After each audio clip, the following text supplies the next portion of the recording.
spouse or doing your premarital counseling. First and foremost is finances. It's a matter of fact that finances are the number one cause for divorce. But really, what does that mean? So you need to ask your spouse difficult questions like, okay, if you're going to be pregnant, am I going to be taking financial responsibility fully? How long do you stay out of work for? And how long do you think the baby, or how much expenses the baby will need? Now, slowly because of inflation and rising costs, the cost of having a kid is drastically increasing. But I think the problem is actually enacting this in real life. For example, how much are you willing to compromise on your finances? If you have a bougie lifestyle, how much are you willing to compromise that, aka eating out or drinking out? And because those things add up, right? And that's a one difficult conversation to have. The second thing is signing a prenup. And I think this is a very difficult conversation to have because people think prenup is one-sided. It's absolutely not.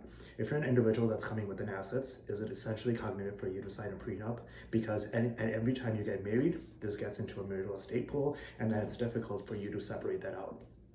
When it comes to a divorce, judges really don't care. They usually do 50-50 or 60-40, and they deal with so many cases that they're not going to look at it granularly.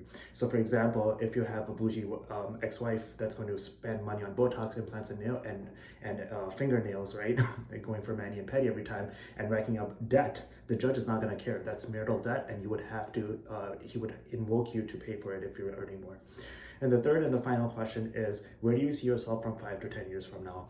I think people have this vision, but after marriage, they either get lazy or they don't enact it. And the problem is there's no audit for that, right? So for example, if you can't hold a person accountable during marriage, because then they will just say, I'm going to file for divorce.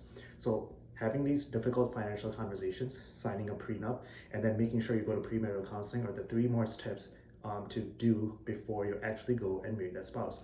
If you want legal counseling or marital counseling or premarital counseling, or if you have issues in your marriage, please reach out to me and I'll be more than enough to give you links for those sessions. Thank you so much and have a great day.